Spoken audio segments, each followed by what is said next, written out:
Again, footy and frothies. We've got to get stuck into round 19, the last big bye round of 2024. We've got Origin looming. Some fun games last week, actually, Danaan. How are you, first of all, more importantly? Yeah, doing well. Thanks for asking, mate. Yeah, it was a good round of footy. I think I would have had 8 if I didn't change my tips, but Well, we stupid both old me. Stupid old me changed a couple of tips. Didn't we both suggest backing the Titans, but maybe not tipping them? Yep. Yeah, And I regret Newcastle was the other one I ended up getting right. I'm positive I said they'll tip them, and then for whatever reason, when I looked Sunday afternoon, I had the Raiders down. I guess, firstly, the biggest news from your point of view of the week is Jason Rolls appointed as head coach of the Parramatta Eels. Zach Lomax has thrown his support behind him, so no flips coming just yet. Thoughts? As long as it doesn't turn out to be Stephen Kearney 2.0, I think it's all good. That's the only worry, really. Realistically, the only two guys that I guess you would consider that have NRL coaching experience right now are both involved with Origin and can't see them stepping down. Yeah. And Roz is pretty much the next cab off the rank, I guess.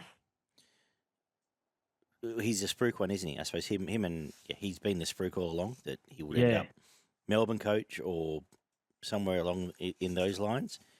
So, well, that's it. He's been under Bellamy, Robson, and I know he was also part of the junior Kangaroos. We're going probably 10 years now, I think, when Lomax was actually in the junior Kangaroos. Oh, there you go. Yeah. So he's got a good resume. But can he take that step? We'll find out. He's got a big job ahead of him. That roster needs quite a large overall. I believe that across the entire roster, there's ability to flick almost all of them within the next sort of year and a half, if they need to and want to. Well, that's not so much my issue. Apparently, so there was a report today that we've got more than $4 million missing out of the cap this weekend. When you consider we've got Gutho and Brown playing, we've got RCG, Sean Lane and Madison playing. That means between the guys that are out and those 5, there's probably $1 million going between the other 20 players. Like, no wonder why we're struggling once you've got a couple of injuries. There is no depth. Parramatta's so top heavy right now, and those top heavy players aren't performing. But that's not a secret. That's been ever since they went all in on their 2 halves. That's it. That was what it was always going to be. They've pretty much all in on 2 halves, a fullback, 2 props, and 2 second rowers. Well, both those second rowers are now on the bench. Yeah. It's not worked. And the other problem with even clearing the decks is there still has to be a market. Yeah. Like, everyone now worthwhile is bunkered down, unless you want to, apparently unhappy West Tigers prop. But that's by the by. And that's going to be their biggest issue, because the guys they need to get rid of aren't the cheap ones. They're the ones that are taking up the salary cap that more so need to be moved on, because they're not producing. If you've got a guy that's on minimum wage and not producing, you say, all right, see you later and bring another one in. If you're getting rid of a guy that's on $500,000-$600,000 and playing like $150,000 player, that's when you've got an issue. Yeah, well, I think there's already discussion about Paulo perhaps being on the outer. It'll grow from there. We'll see what it brings. And lucky the media are just so gentle with rookie coaches from Western Sydney, hey? Yeah, exactly. So a challenge ahead. I don't think it's unsustainable, undoable, but it's certainly a challenge, and interested to see where they go, because it's not been a fun season for Para fans. No, but I'm in saying that, I'm not expecting miracles overnight. It's not like he comes in next year and I'm expecting top 8. I'm not. That roster's going to take 2 years. Yeah. To get right. It's going to take him 12 months at least. Do you trust the Paraball to give him 3 years? No. I don't trust the Paraball with anything. This is the problem. Yeah. Yeah. Although they gave the last coach 9 years or something, didn't he? So 10 years, which was about 5 years too many for my liking, but yeah. Yeah. The other news out of the week is the name of the Origin sides. No huge surprises. Barnett makes his debut with Olakuatu dropping out. With the injury to Latrell, Bradman Best comes back in, and Selwyn Cobbo has resurfaced from his hiatus to make his return to the wing. Dane Gagai at centre, and and Kalen Ponga, 17, with a bit of a cloud over Harry Grant. I think we'll try and do a preview next week.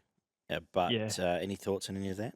Well, yeah, New South Wales were pretty much almost as we expected. By now, it's been amazing lately. Absolutely amazing for the Warriors. Deserves his chance. Absolutely been.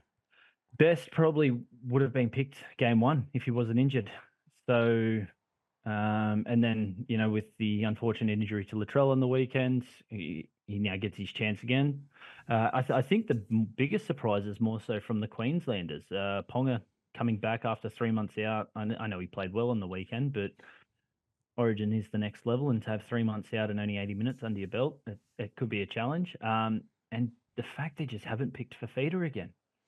Kurt Capewell can't make the starting side for the Warriors, but he can make it for Queensland. Yeah, if his card isn't stamped by now, and I don't know whatever is going on, I don't know any personal issues, I think it's pretty clear that, well, as long as Billy Slater's there, he won't be playing. And like we've talked about the other ones, we've talked about Bo Firmo, we've talked about blokes like that. I don't know. Must really like Kurt. That's it. Maybe it's his Queenslander things. So he's just going back to the well. He's going to people that he's used previously. I don't know. He's I think for the first time in his coaching, like his Origin coaching career anyway, he might be feeling a little bit of pressure. I think so. And, well, I think New South Wales are just outsiders. Actually, I've sort of come around to thinking this might be their best chance to knock Queensland off if they play the way they did last time, but I don't have the balls to tip them in at Suncorp just yet, but I'm sure it'll be a good game. That's it. If this was anywhere but Suncorp, I'd say we're the favourites. Yes. Like if this was at home or in a neutral state, I'd say we would be the favourites going into the match. But the fact it's at Suncorp, we're 12 down already, and we're playing catch up football with Ashley Klein as a referee. Exactly. Who was? It will be very interesting if Reid does play. You think that's a? Or if Grant, it's only going to happen if Grant's out. Yeah, obviously. He would just be in there to niggle. And in Origin, I think we would see the biff. And it would be very interesting to see what happens. And it'll be any excuse for Klein to put his 10 fingers in the air. Exactly. Klein would want to make it all about himself. How many end up in the bin if Reid plays? Yeah, I reckon there's two. At least two. Oh, I was saying three. Reid, whoever hits him, and then the next person in. Yeah. Poor old Spencer. He's probably favourite. Yeah, potentially. Spencer or... Yeah. All right, anyway, I'll think about that more. Spencer or Ruben Cotter. We can chat about that next week. Absolutely. We might know a bit more by then. How are we going to have we'll have a quick mention of last week. Do you want to just give your thoughts? You want me to touch on each game? It's my biggest thing. The biggest takeaway, obviously, with the South game is the injury to Latrell. They were looking like a top 8 potential. They could only lose 3 games to finish the year out of their run. I had them only losing 3, which was like Penrith, Melbourne, and I think the Roosters. Yeah. If they won the rest of them, they could have made the 8. There's talk that it's not as serious as first thought, but he's just so important to that side. I don't know if they make the 8 now. I don't think so, because now even this week all of a sudden becomes a meh, which we'll get to. I agree. Colin Matungi, unreal. I've said it every time, but since he's gone to lock, he's been absolutely fantastic. And new cult hero for Parramatta, Charlie Geimer. How amazing was he? Another bush boy who's now probably stamped himself as the next in line for a Parramatta back row spot. So he was our Jersey flag captain, and there has been good word about him coming through the ranks. I just hope we hold on to him. And this could be the issue that we're now facing, where we're that crap of a club that instead of being able to hold this kid for 200,000 for the next 2 years, do we have to offer him 4 to stay? Mm-hmm. Like, yes, it was an amazing debut, but every other club's going to come knocking now if they weren't already. I agree, and that's what I've lived with for 10 years, Danaan. So welcome aboard. But even Jake Targo on the wing, Yeah. another good. Yeah. So the juniors are there, and this is what Penrith do so well, and Parramatta do so poorly. They're able to hold their juniors, and Parramatta for it feels like my lifetime just haven't been able to. Yeah, 100%. That's the biggest challenge. They've got, I guess, third in New South Wales to Penrith and Wests in terms of catchment area. Like, it's it. So if they can't find out, and lots of Penrith players will go and Penrith juniors end up trying to crack there. So if they're on top of it, they can rebuild from within. Yeah, Eventually. definitely. We both thought the Sharks were in trouble.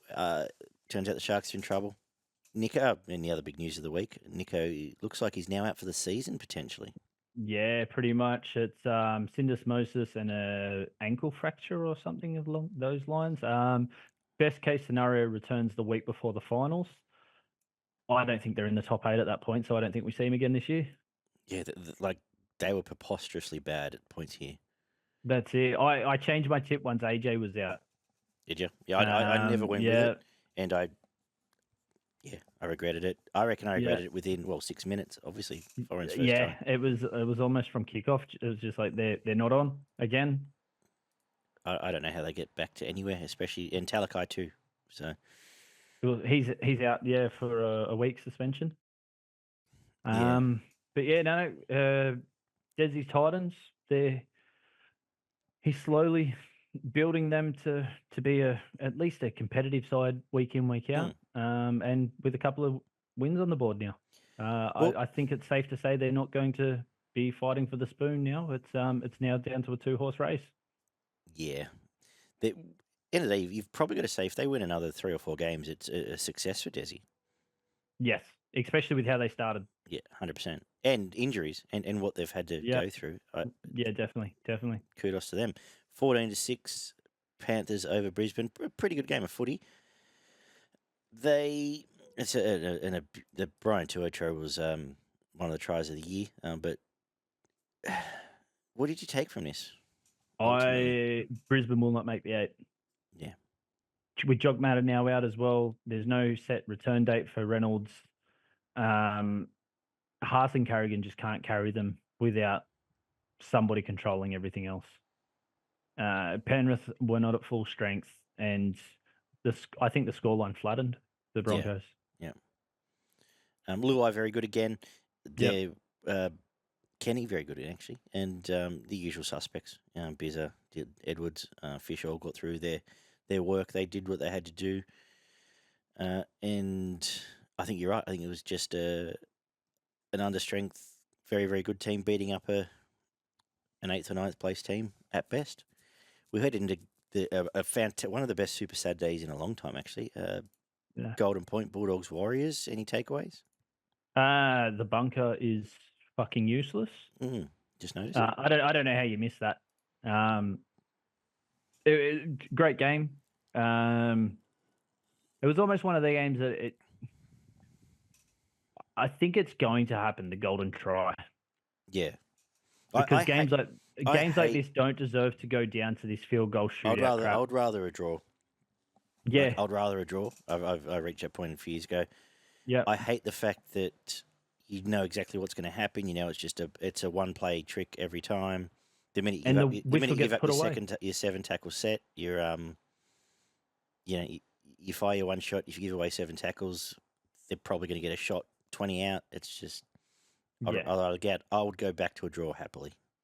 Yeah, same. But they're not going to for financial reasons. So change it to golden try. People are still going to watch to see them throw the ball around. Agree. Absolutely. So, it's unlucky for the Warriors. But again, the Bulldogs only 12 points against them. This defense that they're producing it is amazing. It's I was chatting to somebody at work today who's a Doggies fan, and top 4 is there. It's within their reach. Mm-hmm. I just don't know if they can challenge for the title. I don't think they've got the attack to break down pretty much Penrith, Roosters, Melbourne. Yeah.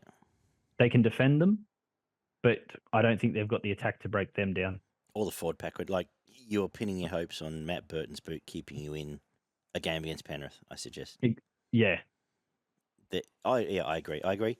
But success, another one that if you'd said Bulldogs would have made top 4 at the start of the year, and shout out to Amanda who bet me a case that they would, it would have been long odds, and I think you got to consider this a success. And success breeds success. You know, all those cliches that now they probably can go and find a couple of those forwards to fill those gaps and make the difference. Yeah, definitely. I think they're just a good halfback away. Yeah. A real good halfback, and there's not many real good halfbacks. Yeah, we're talking 5 or 6. Yeah, no, but if you could get a top halfback in that side and maybe one top prop just to add to the rotation that they've got going, they could become a genuine threat next year after. Yeah, I agree. They've done a great job and better to come. 40-28, Tigers lost to the Storm. Another entertaining game of football, another sin bin.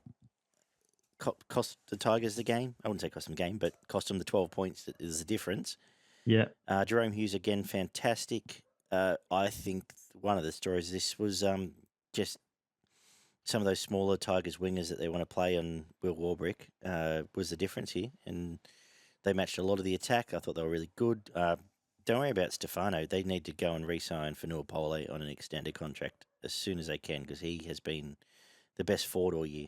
He was fantastic. I thought Bateman's return was very good. Everyone else is one of Tiger's best probably Tiger's best attacking performance all year.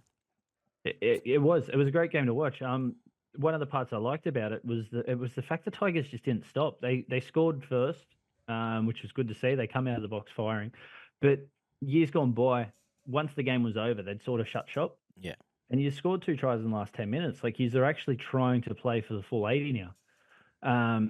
And part of that is my only worry about the Storm. It's another 5 tries against them. Yeah, they've gone to sort of how teams like the Titans and Eels and that of the past will just outscore you. Yeah, and if they don't fix their defense, I don't think that works coming up against the Roosters and the Panthers in finals. I agree. We touched on the Jerome Hughes story. Ryan Pappenhausen's return was fantastic. Outside backs, probably the difference. Tyron Wishart was great again. Yes, he is. What a player. Yeah, they've not missed Munster at all. Yeah. They'll keep beating teams, but finals footy's different, and perhaps in a way the worst thing that happened was to them getting out of jail those first sort of 3 or 4 weeks of the comp where they're relying on it. Mm-hmm. And I can't imagine Bellamy being happy that they can see 28 points here. Cowboys, Seagulls went to Golden Point as well. DC iced the winner there. I'll be honest, I was white girl wasted by this stage, so fill me in on what I missed. Just a good close game. Saab came back 3 tries from injury. Cooler at fullback was good. Turbo, you could tell he's not 100% still. Yeah. He just it never looked like he fully stretched out. But again, it was the Cowboys. You look at their roster, like what is it, 6 Origin players? Yeah. And you think they should win, but DCE just gets Manly across the line again. And to your point, last week undefeated in Townsville. Yeah, I did tip 13+, but yeah, unfortunately that part didn't happen. But yeah, they're still undefeated in Townsville. But Scott Drinkwater, with 5 minutes to go, hits a 2-point field goal, and I think they had another 5 shots at field goal to win the game, and he didn't take another shot. Yeah. I can't explain that one. If I'm a Cowboys fan, I'm scratching my head thinking. And Townsend had a couple of sitters along that way. I do remember that. Yeah. But yeah, I can't put my finger on it with the Cowboys. 2 years ago, they haven't dropped off as much as the Eels, but they're in a preliminary final. They were doing everything right, and it just they show glimpses of it, and then it just. The answer is don't worry about it. They're not that good. Diamond. I reckon they finish 10th or 9th. at this Well, stage. what they do have going their way, they're actually on 9 wins. So if you take the buys out of it, they'd be sitting in 6th spot at the moment, Fair, actually, yeah, fair commentary. and they've still got 2 buys to come. So I think they do finish in the 8th, but I think they're just making up the numbers. Yes. Yeah. As are the Dragons, who got 30 put on them by the Roosters, who it took a long time to get going, but the second half was, I guess, what we expected. Size, speed, strength, and another very good performance from Sam Walker. Any immediate takeaways? Jared was paying $1.01 to be For his sin spin, yeah. He's now been found guilty 4 weeks. Oh, he has, yeah. Okay, so round Yeah. 25, he's back. Yeah. Yeah. But again, the Roosters, I think I've got them versus Penrith in the grand final right now. And And absolute life chance. Absolute life and chance. it's almost in pen. Yeah. Like I'm fairly confident. The only way I don't see it happening is if they somehow play each other in the prelim. Yeah. Just depending on where they finish up. But as it stands, like they're second versus third. One of them will get the easy coast in. The other one will have to go down, and most likely to Melbourne. And I think both of them can beat Melbourne, and that'll be your grand final. I love Victor Radley on the edge now. His stats don't reflect it, but I thought he's been great. Watson was very good at 13. They've just got everything covered. Tall they've wingers, still got strong. Manu and Suoliti to come back in as well. Their bench, arguably the best going bench at the moment in terms of impact. They're like that forward rotation with Lenu and May coming on. They just don't lose anything. If anything, they get better. Yeah. And that's, you're replacing an international prop in Hargreaves and an Origin Australian prop in Collins. You take those two off and you get better. Yes. It'd be nice to have. Yeah, fantastic. I agree with you. I think there's only 2 hopes, and I think maybe 1.5 with Penrith now. I can't come up with a third hope. Like Melbourne will go deep because they always do, because they'll get a home final. They'll get a home final if they at least make the prelim, because they'll get 2 games in Melbourne, and they won't lose both of them. Yeah, agree. But I don't see them going any further than that. And in night 16, Raiders held on against the Raiders 12 in a crazy finish, but not a very good game of football. It's pretty painful. Yeah, this was not up to the standard of some of the other games of the weekend. Close finish. Anything you want to touch on? The Knights are in a position they can make a run for the 8, similar to what they done last year. And I think they'll feel that way with Will Price having a couple of games, best fit, Ponga. Price has played good. Gagai's playing very good at the moment, deserves his recall. Best, again, playing very well, deserves his call-up. I think they're just going to be making up the numbers. I don't see a run like they did last year. With how everything's working around the 8, Dolphins potentially dropping out, Sharks dropping out, 2 people have to come in. Knights are in the best spot to do that. Yeah, well, the thing is, if Brisbane are out. Brisbane are out at the moment. If the Dolphins have run out of steam, I agree. Yeah, I'd agree. They're actually on the same amount of wins as the Knights and Dragons, surprisingly. Dragons actually have more wins than the Broncos. Sharks are on 10 wins, so they're 2 wins in front, but with Nico gone, I don't see them holding on.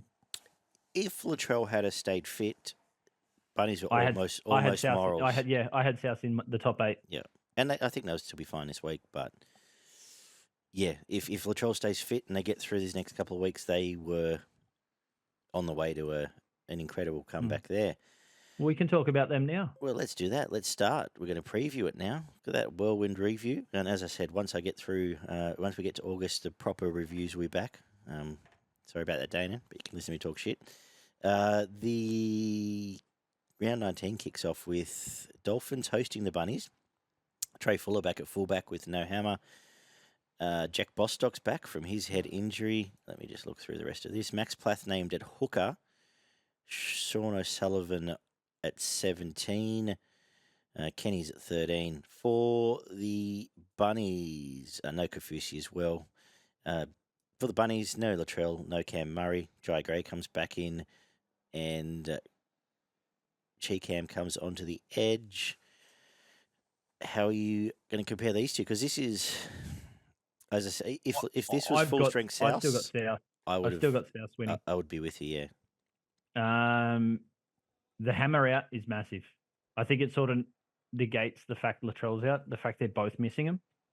And even though they've just had the week off, South have won 5 straight now. Yeah. And a lot of it is on the back of Kulamatangi. So Absolutely. he's still there. Jai Gray's already proven that he's pretty good. Like, don't get me wrong, Fuller is also very good. We mentioned earlier this year that, he's almost too good to be not playing NRL from the small snippet that we've seen. But this Walker-Whiten combination on the back of Kulamatangi going forward, it's unleashed Cook a bit more. They're moving forward, and that's the South that we know. They were never a side that really won those 12 to 10 games. They were, we're just going to put points on you. We're going to put a lot of points on you. With Latrell missing, I don't see it not happening this week, just because the Dolphins haven't shown it. They unfortunately, as we said a couple of weeks ago, it looks like they're running out of steam. I am looking forward, though, to seeing TPG start and seeing what that brings. Plath at hooker, I think, isn't the best. Obviously, unfortunate with the injury to Marshall King, but he's been so good at lock. Wayne Bennett is basically said a few weeks ago, I think it was after the Melbourne game, said that they're out of utilities. And just looking at their 18 through 22, they're all outside. There's no utility left to use. Yeah. So they're exactly. scraping. So I think that's the thinking there. Ray Stone probably can play a bit of hooker too, I guess. Yeah. So I think, unfortunately for Dolphins fans, they've run out of steam again. And they're coming up against one of the informed teams in the comp. I agree. And this is the first time Dolphins haven't been favourites. Actually, just looking, they have been favourites in a long time. But I'm jumping off. I'm going to go with Souths as well. Kulamatangi, man of the match, he's been outstanding. Cody Walker has a number of try assists, and really those two halves stamp their authority on this game. And first try scorer, look, AJ probably generally does that. He's overdue, isn't he? Yeah, absolutely. I just think as they'll gas out by the back end of this, the bench is starting to look a little. The team's starting to look a bit skew, if nothing else, and the run might be over there. I think it'll be more of a second half demolition. Yeah. They might go into the break 16-12 down or something, and then South will just run away with it. Yeah. Poor old Wayne has to coach both teams, which probably makes his life a bit awkward.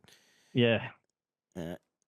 Friday night from PointsBet, Sharks host the Tigers, and I was very. How were you not favourites?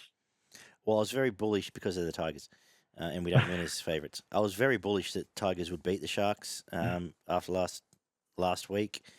A bit more nervous now. I still am concerned about Fatape and Staines out there against some hard running outside backs.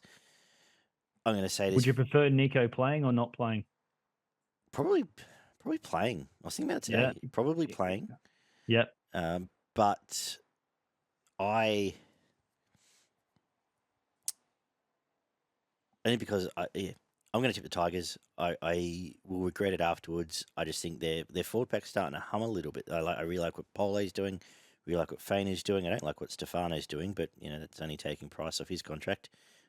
I think we get into a decent enough wrestle here, and if we do, the rest are going well. Buller had probably his best game one of his best games in first grade last week, but best game this season. Dewey's added a bit, and Galvin Caesar are looking good, and I can see, put it this way, very simply, Sharks will concede 28 points. It's whether they can score 28 points, and obviously they can because they're playing the Tigers. I'm just going to run with that. We're going to go with Appy, man of the match, been in phenomenal form. And I'm going to go Samela Fainu on an edge for a try, but I do think both those back rowers for the Sharks are in the game here, Nakura and Wilton, if you're looking at a multi. Yeah, I've got the Tigers. I said it to you during the game against Melbourne, that if they can play like that next week, they'll beat the Sharks. Yeah. So that's just what I'm banking off. I don't see it being a big win, but I'm more than confident. tipping the Sharks, tipping the Tigers, over the Sharks, then I would be the other way around. I just, yeah, like on paper, yeah, the Sharks probably should win it, but they're just Not with they're us. spent. They're not here. And as I said last week, it really is. Every team's even enough that you have to be in form or you don't. You just got to tip on form. And that's it. Like, if Sharks from the start of the year come out this game and Nico was playing, they could put 60 on the Tigers if they wanted to. And they may still. I'm by no means declaring they won't, but I can see Sharks conceding off the second set of the game. And that's it. And it's just, I don't know what's going on. Something's happened. It has to. I don't know what, is Fitzgibbon run them into the ground or something, and they don't have energy. Like, I don't know. I wonder if there's such concern around Nico that everything else, they're missing some clarity. Maybe him not being there for once might be a good But that's the thing. Like, Nico's only a part in attack. Their defense has fallen apart. Yeah, the defense is awful. And that's a mental side of things. Yeah. They say you hear the players on the radio that used to play. That's all between the ears. Yeah. That's I'm going out there to do my job, and they're just not doing their own job. When they miss the 8, how many questions need to be asked? Well, the problem is the main question that's going to be asked is Nico a halfback instead of everything else? Because it's just going to be the Nico off season. But you're really at the point. You really look at that Sharks team. Like I said, there's not many teams in the comp where their forwards and outside backs run as hard, if any. Oh yeah, they've got some of the best outside backs. They've got some of the hardest running forwards. Yeah. Individually, they've got some of the best tacklers in the game. Then just putting them all together now, it's just not coming together. You can have the discussion, and I've just saw this, that they might have the worst spine in a comp. Potentially, yes. Yeah, I'd have to think about that, but if you're going to rank them all... Well, yeah, Kennedy would be one of the lower ranked fullbacks, you would say. Trindle would be one of the lower 5'8". Yeah, and it's where you put, obviously, Nico would be up there. Yeah. And then Brayley's, midfield, maybe slightly above. Yeah. Interesting one. Leave your thoughts below in the comments. Titans and Eels kick off Saturday with Keo Keeney still at fullback, which means Jaden Campbell is at 6. AJ Brimson on the extended bench, so could be back. Pahalu comes in for Mo, and Cleese Haas is back. Arcee comes in for Moses. Tuolangi goes into the centres. No Sean Russell. Charlie Geimer gets a starting spot after last week, comes into 13. Matt Dury also starts at 12. Matt Arthur on the bench. Sean Lane, Luca Moretti, Bryce Cartwright, and Lorenzo Mulatalo. Yeah, I was going to say, is that his twin? I don't know. I don't know if it's Ronaldo's twin brother. This will tell us. Hang on. It just says Lorenzo Mulatalo makes his NRL debut. Okay. Is Tungo's brother? Yeah, brother. He presented his jersey to him last week. Yeah. Wow. But I believe I read it is his twin brother. Okay, well there you go. So the Eels actually had to get approval from the NRL this week to register him to play, due to having more than $4 million out this week out of their salary cap. Which is quite the rap for all the wingers that didn't play, given if Stuart Lumalui and Russell and Lemuelu, whatever he's Lumi, Lumi, and Russell, and obviously there's some other injuries, but yeah. Anyway, okay. Can you win? Yep. Okay. Riles, there's now no pressure. Okay. That's all I'm going off. No. To be honest, I'm tipping. You are right. There is quite a precedent for new coach, new team. Yeah. Barrett's now he can literally just say go for gold now, guys. There's no need for anything. You've now got players that are playing for their contract next year for a guy that's going to be watching. You've got these young kids that are coming in, like Charlie's debut last week was absolutely amazing. He played like somebody that just hadn't been there for all these other losses. Came in and just done his job. Yeah. Now he's starting. Tago had a great game. Hopefully Mulatalo this week has a great game. We probably will lose, but I'm tipping us. Fair. I'm not. I'm going to go Titans 1-12. Can't tip you after what I've seen lately. Dave Fafita, I'll go with him man of the match. He hasn't had he's been very good lately, and he's been left out again. But we'll go with him man of the match. And first try, just steaming over old mate Dory out there. Foreign has been... It was 1-12. David Fafita, 3 tries in the match. There's your multi. Okay. Foreign has been fantastic, so I think he'll have a big part to play too. Bronx and Dragons, 7:30 Suncorp. Tristan Saylor and Tyson Smoothie come back in. Willison starts at prop. Staggs is back with Dean Mariner in the centres. Obviously, Cobbo out. Obviously, all the stars are out. And Josh Rogers at halfback. Jordan Ricky also back. Ravalawa is back for the Dragons after his incident in reserve grade a few weeks back. And Jesse Marshke comes onto the wing for... No, he doesn't. Tell a lie. Jesse Marshke comes into 7 with Hunt on origin duty. Everyone else looks pretty much what you'd expect there.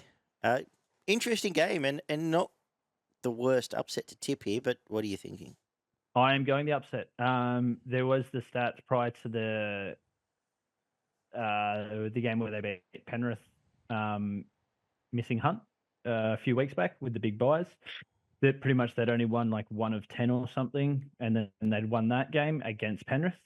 If it's a very similar Dragon side, if that Dragon side could beat Penrith, I know that Panthers were missing players that day, but the Broncos are pretty much missing their best players to Origin, not to mention all the injuries they've got. I'm going to tip them for the upset.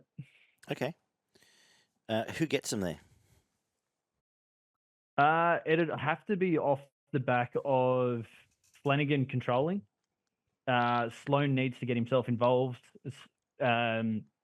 Little has been quite good recently without being, season, nothing. Yeah, just far better than what he's produced recently. Jack DeBellin, who's just got himself a contract extension, has, again, another player that's just played, I guess you would say, back to what he used to be able to do, which is, better than the average prop. Sewer being dropped from the Origin side, point to prove. Faitala Mariner, Eisenhuth, it'll be across the board. I don't see like somebody, having a breakout game and setting, like Flanagan's not going to go out and set up 5 tries to win it on his own. Yeah. It's going to be a full team effort where multiple forwards are going to have to run for more than 100 meters. Backs are going to have to be breaking tackles. But I just struggle to see where the points are going to come from with Brisbane, because they're going to just rely on Mam. And if they cut Mam down, how are they going to score points? Yeah, good question.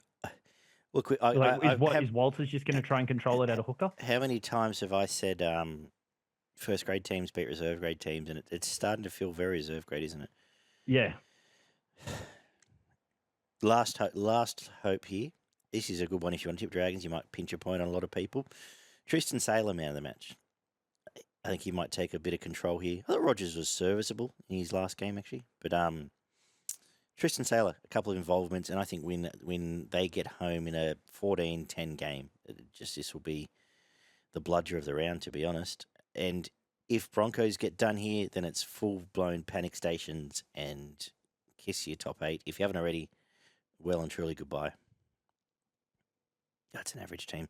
Anyway, the Knights and the Seagulls comes to us from Four Pines Park. Tommy Travojevic goes back to fullback. We've got Hobwade on the wing. Jamie Humphries comes in to play halfback for DCE. Nathan Brown starts at lock. Clayton Fualalo, is that his debut? Yeah. He comes onto the bench. He might have played before. Doesn't ring a bell, but nothing mentioned there. For the Knights, our man Fletcher Sharp at fullback. Dylan Lucas in the centres. Obviously no Ponga. Minchinberry Jets Jr., round 16 and round 18, he's been on the bench by the looks of this here. Okay. Lucas. But, I don't think he actually got on. So I think he's been 18th man before. Right, okay. He's never, sorry about that, but yeah. No, thank you. Phoenix Crossland's back at hooker. Adam Elliott back at lock. I can't tip Manly without DCE. I think the forwards will still do the job from Newcastle, whether you can cross each other out, and barring all but a Tommy day out. The problem is that, let's be honest, Luke Brooks hasn't brought a lot to this team when DC hasn't been there, and I think the controlling of Hastings and Price will be much better. Fletcher Sharp has been fantastic, as I mentioned, in what he's produced so far. I'm going to go with him for first try. Jackson Hastings man of the match, just getting around the field, and another one where they'll just get the job done. Similar to last week, 16 to 12 or something. Yeah, what else am I going to say here? I'm on it with you, which means I'm going every upset this week. Okay. Yeah, I like but I agree. Yeah, it's paying $141 if you want to have $5 on it. Oh, head to head. Yeah, head to head. Wow. Every going against the favourite in every game, paying 141.26. Wow. But yeah, as you said, DCE not being there, Turbo not being fully fit, Garrett just coming back from injury, Luke Brooks just not putting his authority on the games that DCE hasn't been there, missing Jake Travojevic up front. You've got a young kid in the halves. They've just missed Cooler, who played very well at fullback last week. I see it being another scrappy game. It'll be one of those games. I feel like it'll be one of those games where people say this is why we should have a break over Origin. Yeah, I am fully subscribed to that. By the way, what other top level sporting comp just lets their best players go for 2 months of the year? Yeah, it feels like this game could have been great if it was DCE back in. But in saying that, the Knights, I know who are they missing through Origin? Ponga, Gagai, Best, and Best. So arguably 3 of their better. You'd say 3 of their top 5 players are missing. but only Gagai's really been with us for the last few weeks. So yes, so same thing. Yeah. But yeah, I feel like it'll be that scrappy game, and Newcastle have had a few scrappy wins this year. I know Manly just had one, but that's because DC was there. They don't win that game last week if DC is not there, and he's not there this week. Agree. Has anything got you really frothed up for this weekend? Charlie, good old Charlie Geimer, starting now. Lock. He's going to be the. I'll be heartbroken when I hear in 6 weeks' time that somebody else has signed him for some ridiculously low amount, and we weren't able to keep him. But there's a few guys that are on debut across the game, and that is the good part about this part of the year. Yeah, getting to see those guys that you hear things, especially with how little of New South Wales Cup gets broadcast. You read the paper or see a news article or something online of such and such playing amazing football in the lower grades. Well, this is the good part about this part of the season. You get to actually see them have a crack and kind of see what they're made of. And yeah, I agree. And apparently no reserve grade on Foxtel this week, which feels weird given there's only 5 games, but they'll replay the Origin 7 times instead. Great. Yeah, well, I'm pretty sure New South Wales Rugby League done something about that at the start of the year. It was you got to buy a pass or something to watch all the games online. I'm one of those people that believe it should be on prior to the game. You're going to get a lot more people at the game if you're getting two games out of it. Absolutely. I was one of whether it was going to watch the Panthers, Eels, Dogs, South, whoever it was that I've gone to watch. If there was a game on prior, I was always getting there early to watch. Where if it's just the NRL game, you don't get there until 2 minutes before. Agree, and they should absolutely be tying the NRLW, which I believe kicks off this weekend. And that's it. All of a sudden, even the Jersey flag, you can make a full day out at the football. Yes, I think it. Agree, and a good day out at the football. But people smarter than us tell us no that that's Apparently no it's good. Not worth it. No. What's got me frothing? Look, I smelling a bit of a Tigers win, so why shouldn't I be frothed about that? Can't wait for them to let me down again. But anyway, that has been our look through. Leave us some feedback below. And thanks for your patience the last couple of weeks. Couple to go, and we're back with some full-blown reviews and all that sort of thing. GT, I'll send you some points from the weekend. Danaan, you can send me your points, and I can compare notes if you like and fill them in. But you probably can't be bothered. But that's all right. Just give it to Hughes. Even though Wishart probably got the 3, just it's Hughes has to have it in the bank. It feels like we were saying him every week. Yeah, he has been outstanding. Thank you again, and thank you everyone that's listened. We'll be back to do it all again next week. Take care, guys.